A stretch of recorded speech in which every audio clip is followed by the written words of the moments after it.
Thank you for joining us today to hear Professor Toni Morrison speak with us. My name is Bill Ladusaw, and I have the honor to serve as the Dean of Humanities at UC Santa Cruz. And I have a few housekeeping remarks first.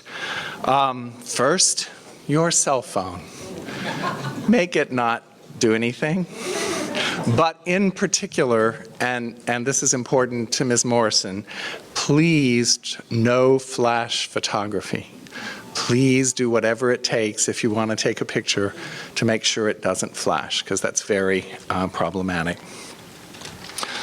I want to acknowledge, now that the lights have gone down and you won't be able to see them, I want to acknowledge Chancellor George Blumenthal and UC Hastings Professor of Law Kelly Weisberg, who's with us today. There's George and Kelly.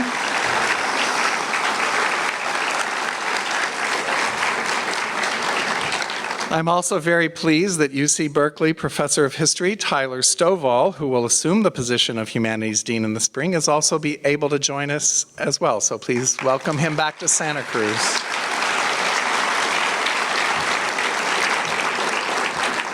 Thank you.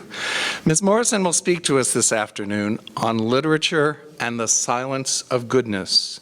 At the close of her remarks, I will facilitate a brief discussion period. You've received cards that will be collected for your questions. We'll be able to ask a few questions.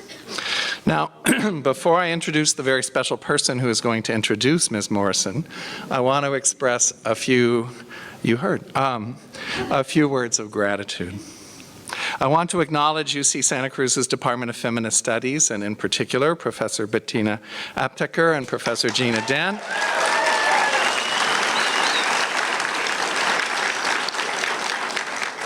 for envisioning the invitation to Ms. Morrison to deliver this year's Peggy Downs Baskin Ethics Lecture.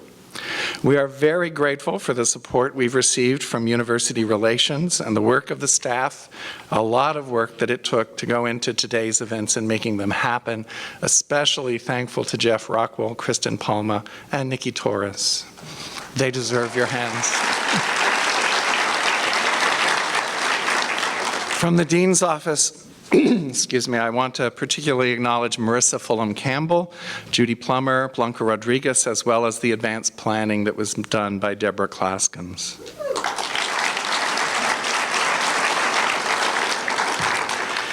Today's lecture has been made possible by an endowment that was created through the generosity of Dr. Peggy Downs Baskin to promote public and scholarly engagement in the interdisciplinary perspectives on ethical questions across all fields of human endeavor. And I am very pleased that we were able to have Peggy and her husband Jack at lunch today. I don't believe they were able to make it here today, but the communities of the Central Coast continue to benefit in so many ways from their philanthropy, and we are all deeply grateful to them. Thank you in absentia, Peggy and Jack.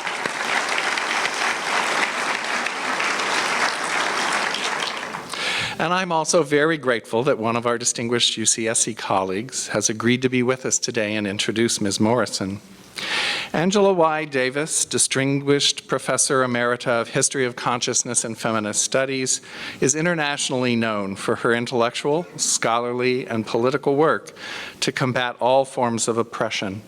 Throughout her life as a student, teacher, writer, scholar, mentor, activist, organizer, she has been a living witness to the historical struggles of the contemporary era and a demonstration of the power of bringing deep passion and broad critical intellect together in the service of justice. I won't take more time at this point to expand further, but instead gratefully ask her to come forward to the podium to introduce our speaker and ask you to welcome her.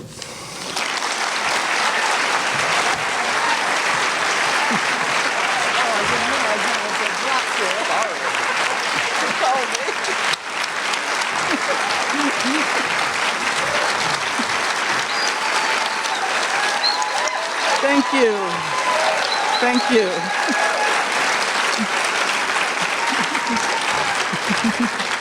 No one told me there was a drop there. I don't know whether you realize how special this moment is. But let me tell you that I have known Toni Morrison for more than half of my life. This is actually the second time I've had the privilege of introducing her here in Santa Cruz under the auspices of the University of California. The first time, she had just published her novel, Jazz, and soon would be awarded the Nobel Prize for Literature. I could easily use up my short time telling you that Toni Morrison is one of only 13 women out of 111 literature Nobel laureates, and only one of 3 Black people from all over the world to have ever received that honor.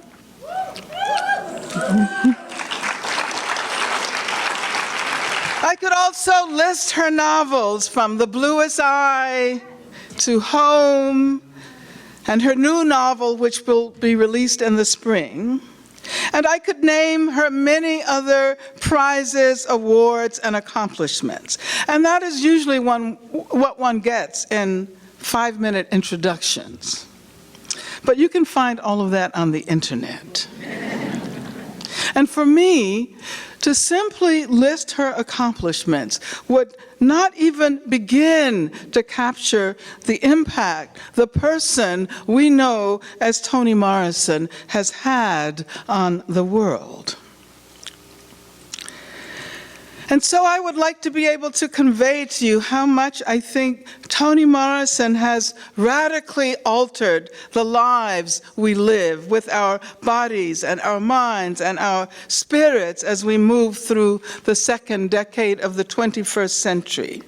She has helped to transform our collective sensibilities and indeed the place of literature and art in our worlds. At the very beginning of my academic career, I tried to reflect on the meaning of slavery historically and philosophically. But it was not really until I read Beloved that I realized how much was missing from the way we approach this pivotal moment in the history of our country. Historians, philosophers, sociologists, and scholars in many other disciplines, not to mention filmmakers and visual artists, are deeply indebted to her for the way she reimagined U.S. slavery as involving real people with important interior lives that were worth exploring. Her work has revolutionized the way people all over the world, in Europe and Africa and Asia and Latin America and Australia, the way they think not only about Black people in the US, but how they imagine their own lives, their past, their futures. I first met Toni Morrison when she was an editor at Random House. And I was still in the throes of those struggles we were convinced were going to dismantle structures of oppression throughout the world. I was somewhat impatient and a bit naive, I will admit. Working with Toni on my autobiography made me realize the significance of the imagination. Especially since I just wanted to write it all down as quickly as possible without really dwelling on the memories or reimagining them. And so Toni emphasized how important it was to inhabit those memories, dwelling not only on words and concepts, but on the knowledge that emanates from the senses as well, images, smells, sounds. The nurturing of a capacity to know differently, that is to say, not only conceptually, but also in ways that fundamentally challenged concept prisons that try to contain and restrain our knowledge of the world. This is what she demands of her readers. And so she has transformed us as readers, but also as human beings. We emerge from an experience, whether with jazz or paradise or home, demanding so much more of the world. Toni is now one of my oldest friends. We live on opposite coasts, so we do not see each other as often as we would like. Sometimes rarely, relatively rarely, sometimes more frequently. But I always realize that seeing her again is like returning to a really, really good book. The universe she inhabits is a universe of her own creation. And so whenever I get to spend time with her, it makes me feel like I am allowed to experience a small part of that creative power. And I expect that this evening, we will all be grateful to have spent a short time in that special universe together. Toni Morrison.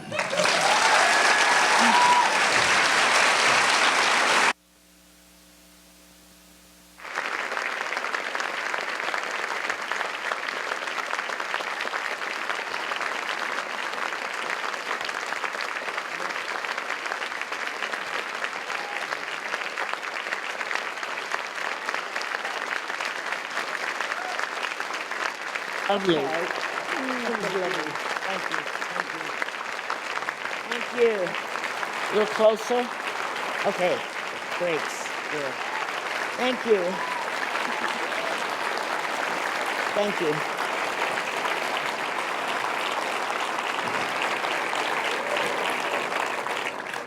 Thank you. Thank you. Well, I'm grateful to the University of California, Santa Cruz, for the honor they are doing me, and for the people who made it possible. Obviously, the Baskins, and last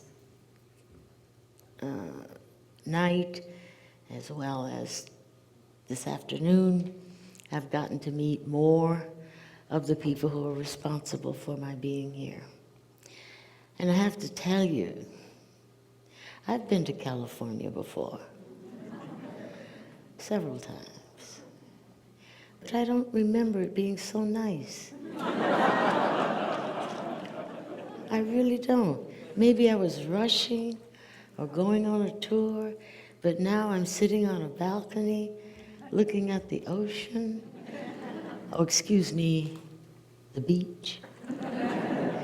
And it's lovely. Who knows? I might come back.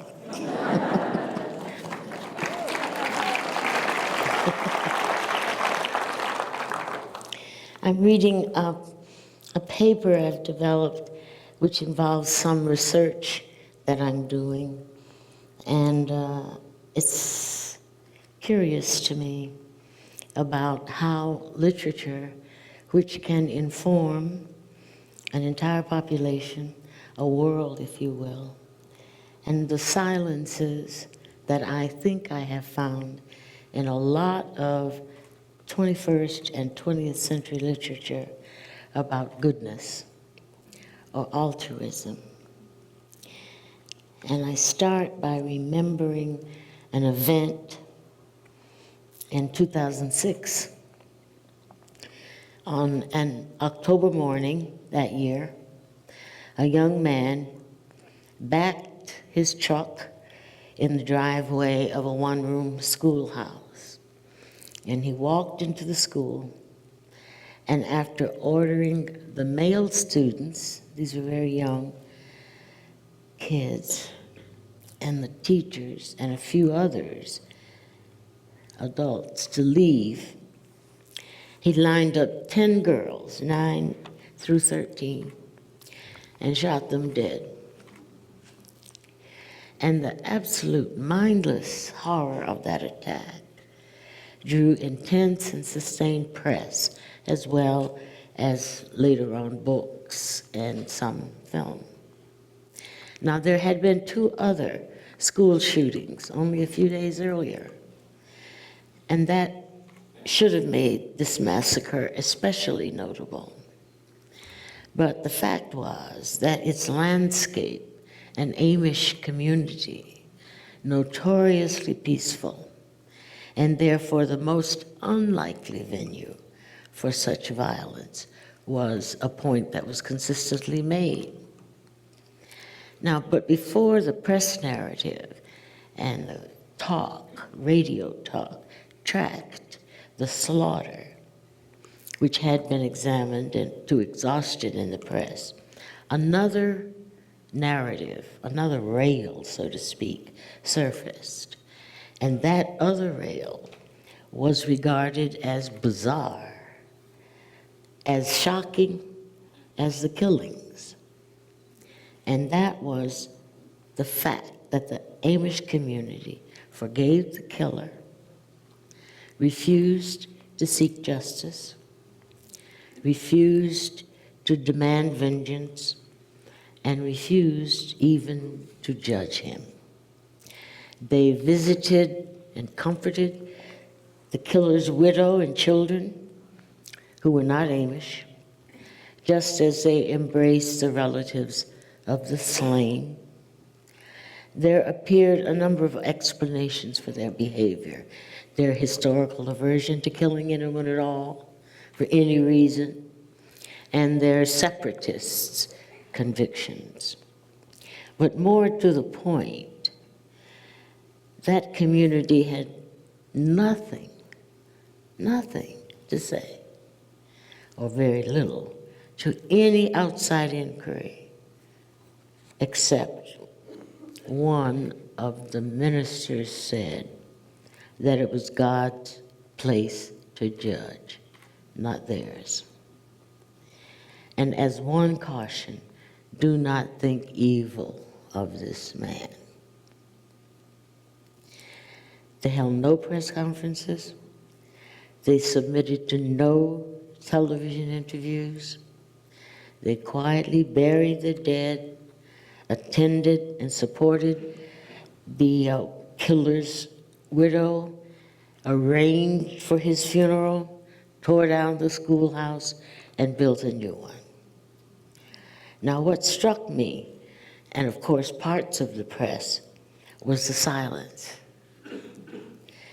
That silence, following that slaughter, along with their very deep concern for the killer's family, seemed to me at the time characteristic of what I was calling genuine goodness. And I just became fascinated with the term and the definition. So I did a little research, and no one was uninformed as I was. But thinkers have a long time analyzed what constitutes goodness, meaning what good is good, and what its origins are or may be. And I read a myriad of theories which overwhelmed me. And to reduce my confusion, I thought, why don't I just do some research on the term altruism? So that was even more frustrating. I went to this plethora of definitions and counter-definitions. And I had begun by thinking of altruism as a more or less faithful rendition of its Latin root, alter, other, selfless compassion for the other. But that route in the research was not just narrow. It just led to this bouquet of interpretations, a bouquet of contrary analysis, and a lot of doubt. And a few of these arguments posited wildly different explanations. One,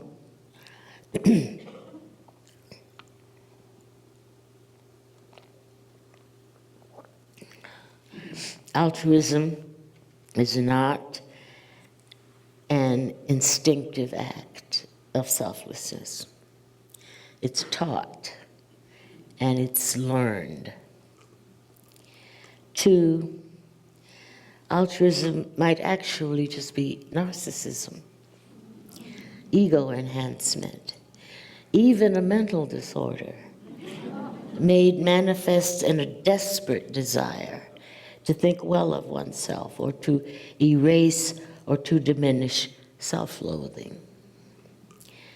3rd, some of the most thought-provoking theories came from scholarship investigating the DNA, if you will, seeking evidence of an embedded gene versus the selfish gene that automatically fired to enable the sacrifice of oneself for the benefit of others, a kind of brother to Darwin's survival of the fittest.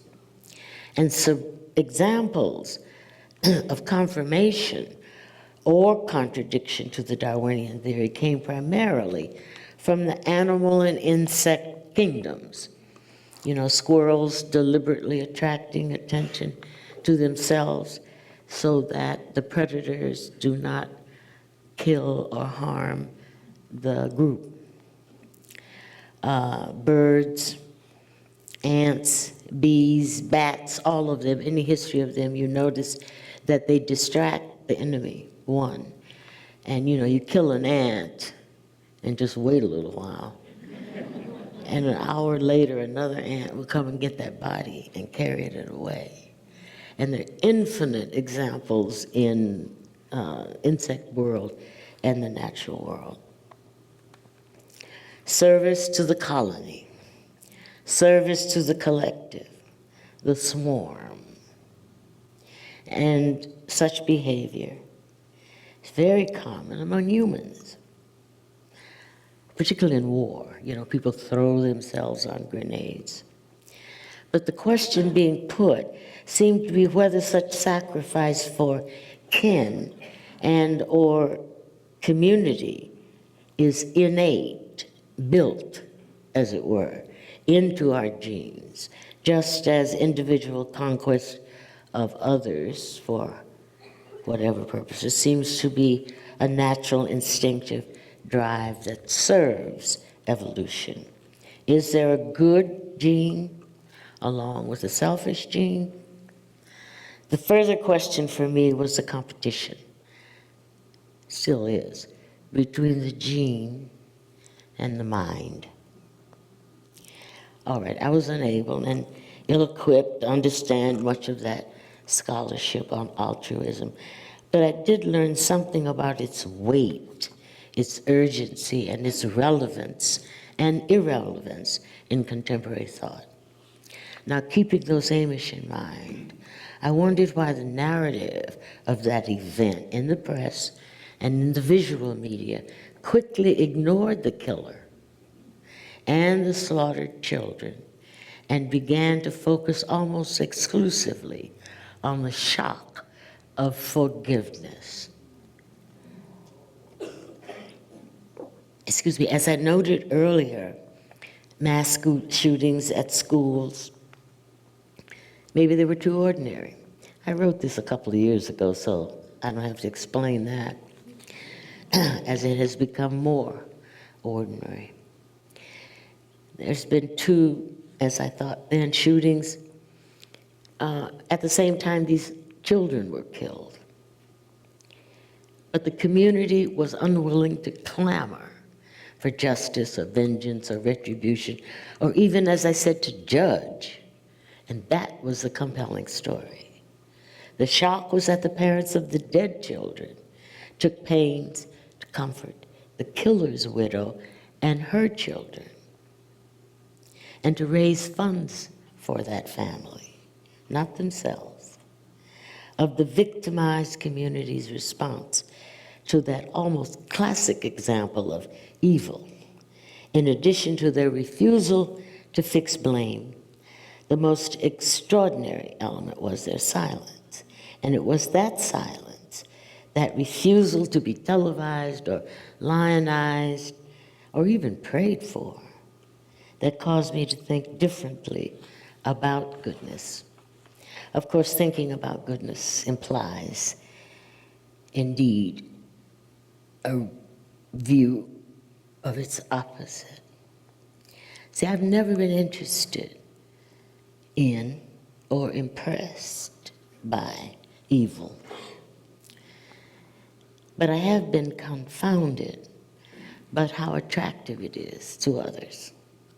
And I am stunned by the attention given to its every whisper and its every shout, which is not to deny its existence and ravage, nor to suggest evil does not demand confrontation, but simply to wonder why it's so worshipped, especially, and this is in my area, and I'm not talking about life, in literature.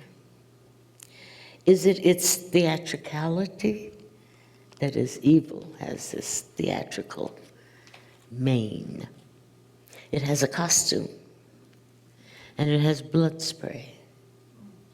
The emotional satisfaction that comes with its investigation is more than its collapse. It's the ultimate detective story, the paradigm murder mystery. And I thought, well, it's how evil dances, the music it inspires, its clothing, its nakedness, its sexual disguise, its passionate howl, and its danger. The formula in which evil reigns is bad versus good, but the deck is stacked because goodness in contemporary literature seems to be always equated with weakness, as pitiful. You know, the girl running frightened and helpless through the woods while the pursuing villain gets more of our attention than her savior. Evil has a blockbuster audience, and goodness sort of lurks backstage. Evil has vivid speech, goodness bites its tongue. It's Billy Budd, who could only stutter. It's Coetzee's Michael Kay, with a hairlip that so limits his speech communication with him is virtually impossible. It's Melville's Bartlesby, confining language to repetition. It's Faulkner's Benji, an idiot. Rather than rummage through the exquisite and persuasive language of religions, all of which implore believers to rank goodness as the highest and holiest of human achievement, and many of which identify their saints and icons of worship as examples of pure altruism, I decided to focus on the role goodness plays in literature, and I used my own fiction as a test. 19th century novels, more or less, regardless of what acts of wickedness or cruelty, indifference, controlled that plot. And the ending was always, almost always, a triumph, a happy ending of goodness. Dickens, Hardy, Austen, those writers left their readers with a sense of the restoration of order and the triumph of virtue. Even Dostoevsky, you may remember Svidrigailov in Crime and Punishment, this really, really evil man who decided all of a sudden to stop being a murderer, rapist, whatever else he was doing, and to be good. So he ran up and down giving money freely to beggars and being nice and not asking anything. And it bored him so. He killed himself. Oh, he was exhausted at some point by his own evil. More importantly, the language that supports it. He got so upset by these terminal acts of charity, he was forced to just leave life altogether. because he could not live without the language of evil, nor within the silence of good deeds. There are famous exceptions to what could be called early 19th century formula in identifying clearly who or what is good. Don Quixote, Candide, both of which mock the search for pure goodness. Other exceptions to that formula are sort of puzzles in literary criticism, as was Melville's Billy Budd and Moby Dick, both of which support multiple interpretations regarding the rank, the power, the meaning that goodness is given in these texts. The consequence of Billy Budd's innocence is execution. Is Ishmael good? Is Ahab a template for goodness, fighting evil to the death? Or is he a wounded, vengeful force outfoxed by an indifferent nature, which is neither good nor bad?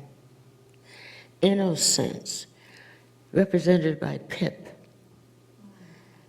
we know is very quickly abandoned and swallowed by the sea without a murmur. Generally, however, in that literature, whatever the forces of malice that the protagonist is faced with, redemption and the triumph of virtue was his or her reward. The scenes of redemption may be very short, but nevertheless, that's the way the narrative often closed. 20th century novelists, however, were very unimpressed. The movement away from happy endings or the enshrining of good over evil was rapid and stark after World War I. That catastrophe, it seems to me, was too wide, too deep, to ignore or to distort with a simplistic gesture of goodness.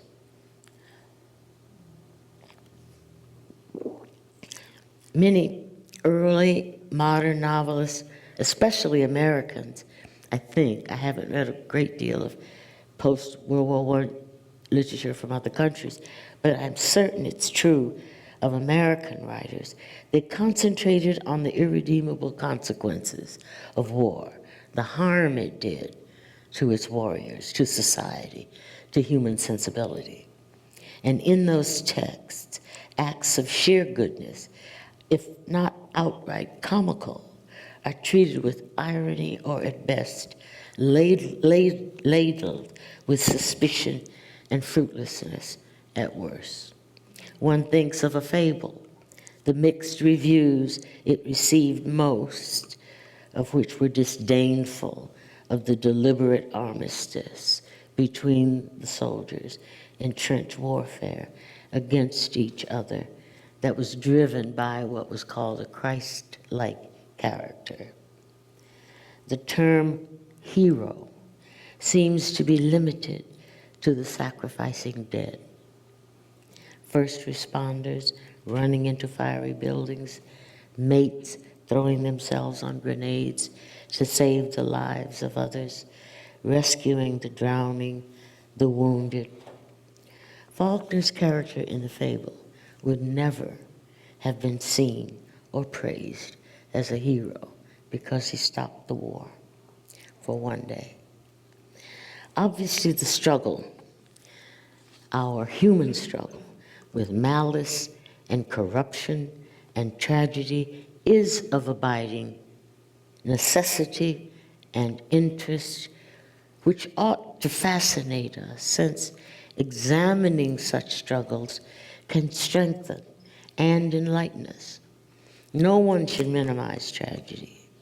Still, it is vital to question whether its opposite, the force of goodness, it's more mysterious to me than evil.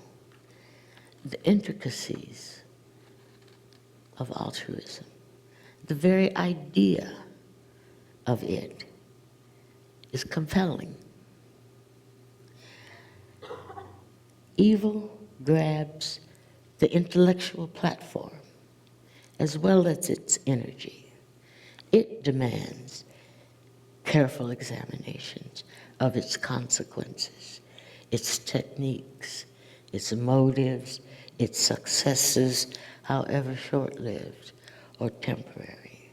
Grief, melancholy, missed chances for personal happiness often seem to be contemporary literature's concept of evil.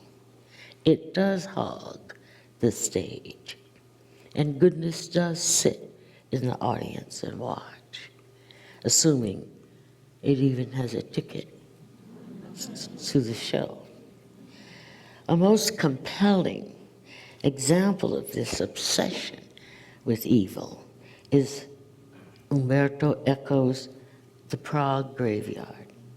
It is brilliant, but never have I read a more deeply disturbing fascination with the nature of evil. Disturbing precisely because it is treated as a thrilling intellectual journey, scornful of the monotony and the stupidity of good intentions. Contemporary literature is not interested in goodness on a large or even limited scale. And when it appears, as I suggested earlier, it's with a note of apology in its hand, and it has a hard time speaking its name. For every To Kill a Mockingbird, there's Flannery O'Connor's Wise Blood, or A Good Man is Hard to Find. Striking goodness down with a well-honed literary axe. Many of the late 20th, early 21st literature heavyweights, Philip Roth, Norman Mailer, Saul Bellow, etc., are masters at exposing the frailty, the pointlessness, the comedy of goodness. There is one author that seems to me to take goodness seriously, and that's Marilynne Robinson. She finds it a suitable, sophisticated, intellectual landscape and has given it powerful language. I thought it would be interesting and probably informative to examine my thesis on the life and death of goodness in literature using my own work. You know, just to measure, clarify my understanding by employing the definitions of altruism that I gleaned from my tentative research. So I selected the three that I mentioned. Goodness as taught and learned, the habit of helping strangers or taking risks for them. Goodness as a form of narcissism, ego enhancement, or even a mental disorder. 3, goodness as instinct, as a result of genetics, protecting one's kin, one's community, one's group. As an example of one, the learned habit of goodness, I found it in the book I wrote called A Mercy. There's a priest in that book who teaches female slaves to read and to write. And he does it while they're all hidden. And he does it at some danger to himself.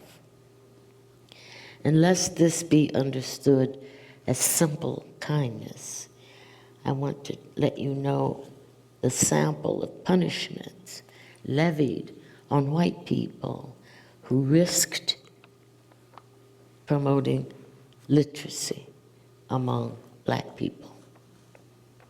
And I quote from the law in Virginia.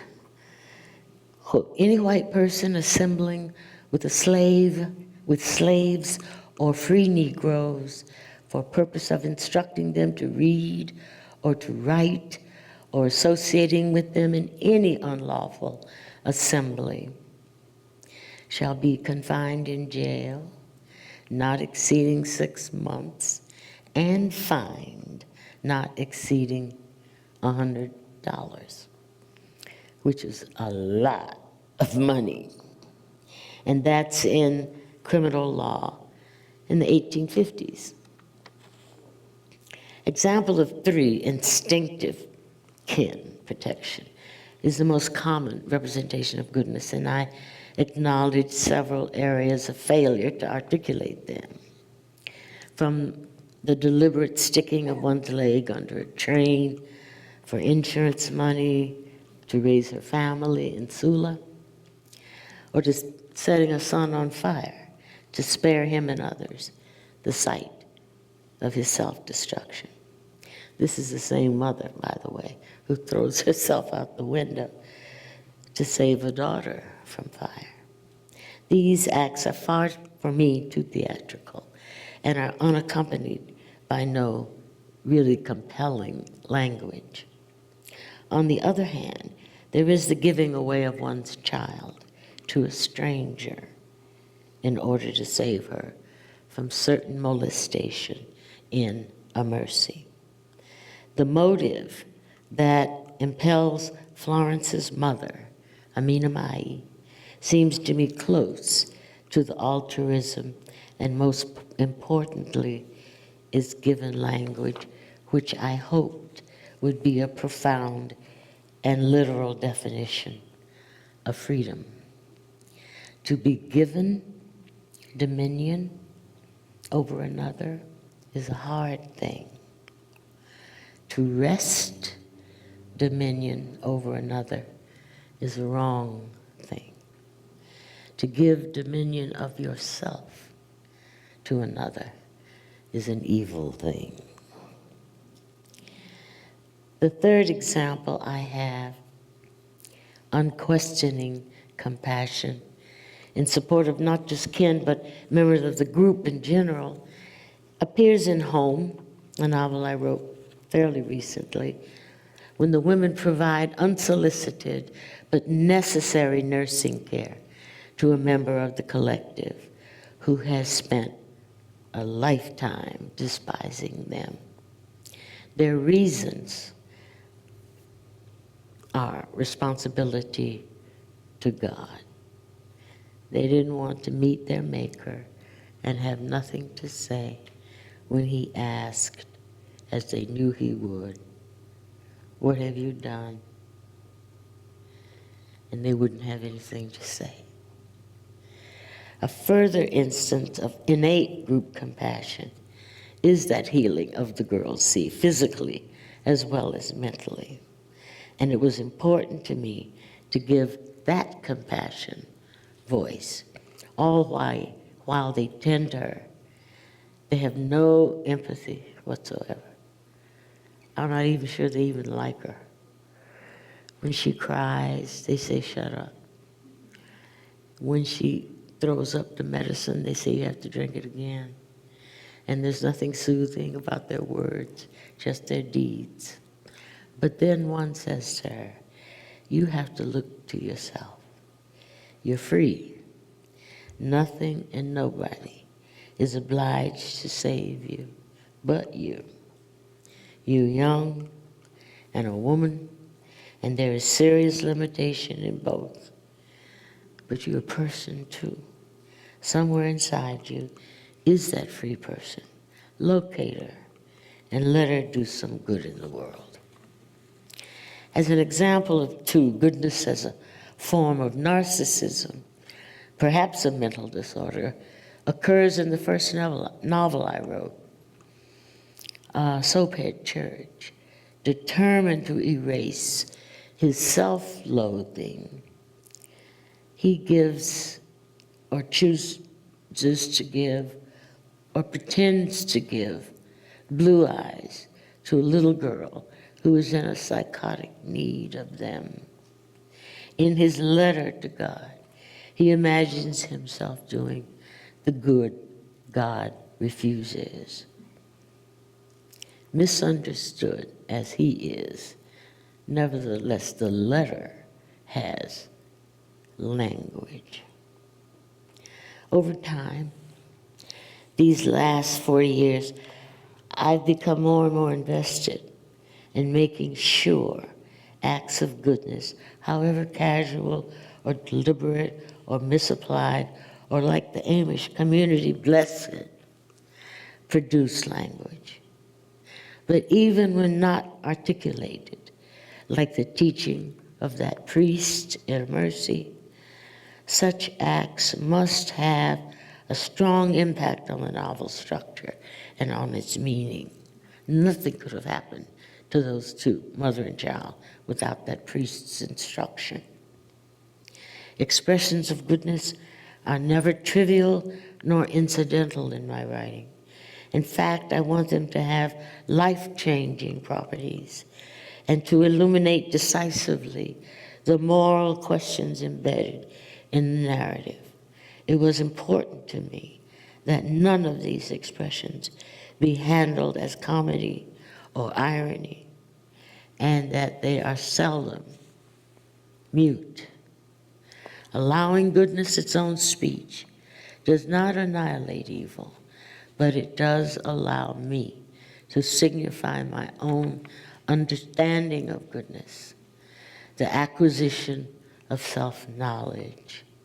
A satisfactory or good ending for me in any novel is when the protagonist learns something vital and morally insightful that she or he did not know at the beginning. Claudia's words at the end of The Bluest Eye. I even think now that the land of the entire country was hostile to marigolds that year. This soil is bad for certain kinds of flowers. Certain seeds it will not nurture. Certain fruit it will not bear. And when the land kills of its own volition, we acquiesce and say the victim had no right to live. We're wrong, of course, but it doesn't matter. It's too late. At least on the edge of my town, among the garbage and the sunflowers of my town, it's much, much, much too late. Such insight has nothing to do with winning, everything to do with the acquisition of knowledge. Knowledge on display in the language of moral clarity or goodness. Thank you.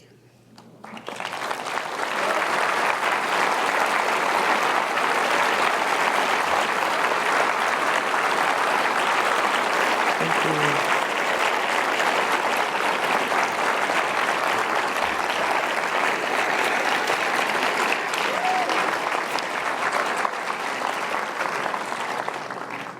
Thank you so much, Ms. Morrison.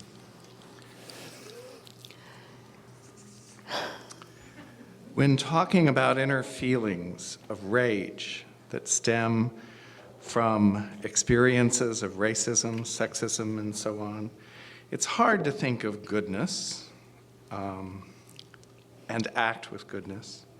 How do you think altruism, as described as egotistical or selfish, plays into this mindset?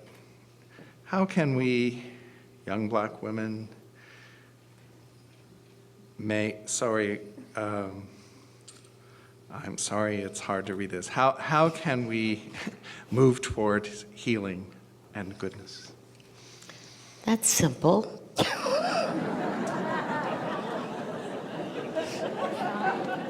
25 words or less. 5 words, right? Look, the rage is legitimate. There's no question about that. And there's no point in stopping it. It's what you do with it. afterwards, you know. You don't want to deny, you know, that feeling of being punished for something of which you are not guilty. Or even if you are, you're punished outrageously. You don't want to stop that. What you want to do is manipulate it. I have to say that when I was very young, you know, people called us names, and we called them names, whatever, you know, little kids in a mixed community. But I always thought, as a teenager, when I learned more and more about the restrictions placed on African Americans, I always thought they were kidding. I thought, they're kidding. And when I went off as a freshman, I was in Washington, D.C., and they had separate what? I can't sit here and sit there. I can't put on a hat in the department store. You pay twice as much for 2 fountains as opposed to 1. It was sort of odd, you know, it was. Now, mind you, I was not in an area in which it was dangerous, but I might have changed. But the thing is, my imagination is what I'm trying to say in terms of an answer to that question, is your imagination is more powerful than the rage. It really is. The rage is just whoosh. But then there's this other thing. I'm calling it knowledge here, but it really is imagination. Thank you.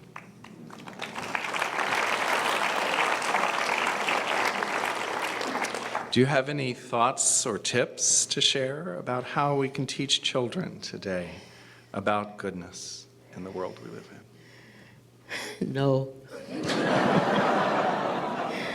But I have to say one thing. I'm not going to say it's all over, but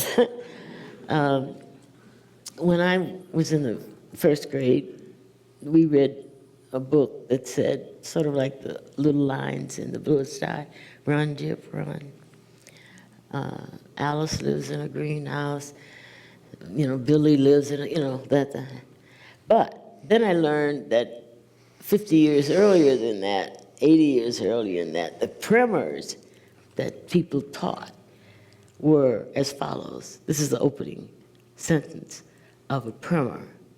The wages of sin is death. And I thought, I just think about that.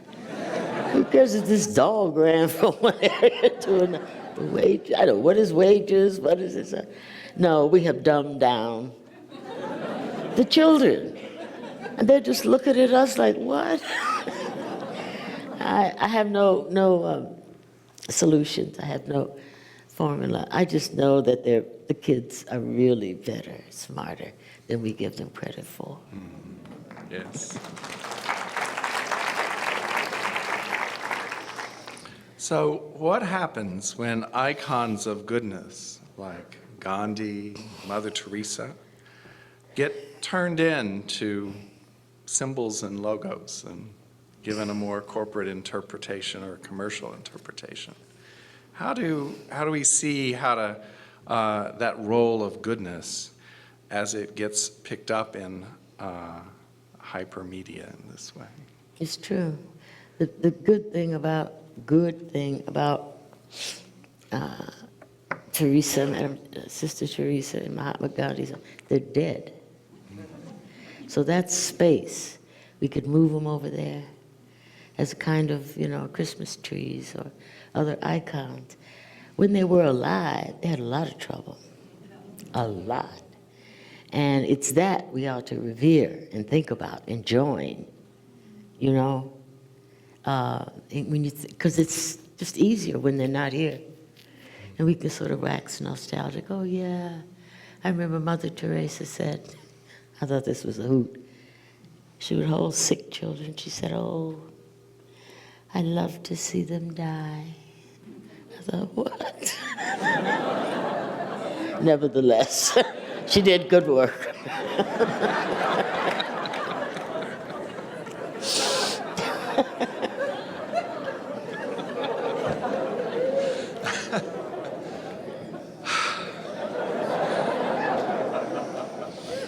Well, you've spoken to us your own thoughts in your own writing and a desire to let goodness have a voice. I wonder if you could expand on that, both from that author's perspective, but what can the average person do if they want to pick up and empower and articulate? It's going to take some serious thought and education because it doesn't have language, you know. You know, when you're a kid and you have those little sandbox fights, yes, you did, no, I didn't, yes, you did, no, I didn't, etc. You know, that level of something is heightened, and there is no way to articulate it. And then what we do instead, although I shouldn't really make reference to this, but I'm gonna, is if you have a gun, you don't have to talk. And even our politicians are saying that. We're erasing language, which is erasing thought, which is erasing mind. The poets know it. They write constantly about the absence of this language that is disappearing, and we're letting it disappear in just normal speech as well as written speech. Can you write a really good poem about Mother Teresa? If you can't, shut up. I mean, you need, you need to develop it. And then it will have its own stature. But nothing in the human race among us has any stature without its own narrative and its own language and its own metaphors and so on. Nothing, So that's what we should do. Thank you so much for that sage advice. Thank you.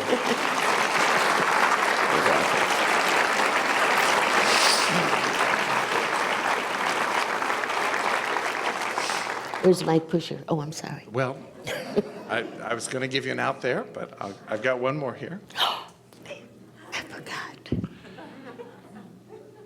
We always look for happy endings, and you've made that we focus on evil. Here's a couple of points on that. What role does the evil play in setting up the happy ending? You mean if there was no evil, there would be no good? Well, I wasn't going to go there. There wouldn't be any heaven, would there? At the end of a book I wrote called Paradise, I was very annoyed because there's this posthumous section at the end where the people you think have been killed are still operating. And the woman who ran the convent, Connie, is back in Brazil on a beach.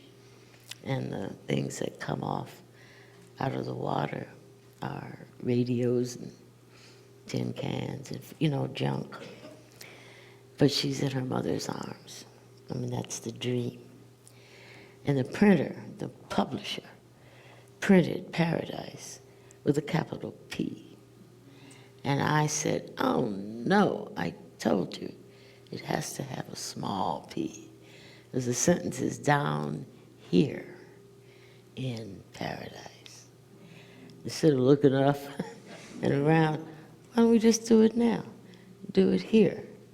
And, work at it like it's something. It doesn't mean telling other people what to do and disliking some people who are not doing it your way. It's just thinking it up. Who's going to think of a contemporary heaven if we don't? Nobody. The ancients had theirs, and there were angels and harps or whatever. And the point about paradise for me in that book was, it's not paradise if anybody can come in. The whole point is that a whole bunch of people are not there. If anybody can come in, I mean, what good is that? But we have to, rethink those things. That's a little off from the question. What was the heart of it? That's quite. I think you got to it. I think you've the point that was made was the attraction to the focus on evil. Yes. And Evil, the happy ending is beyond. Evil is useful because then you get to have a happy ending. I don't think so. Okay. So, thank you very much.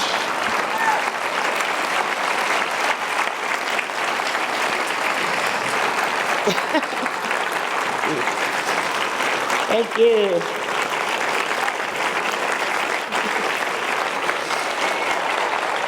Oh, look.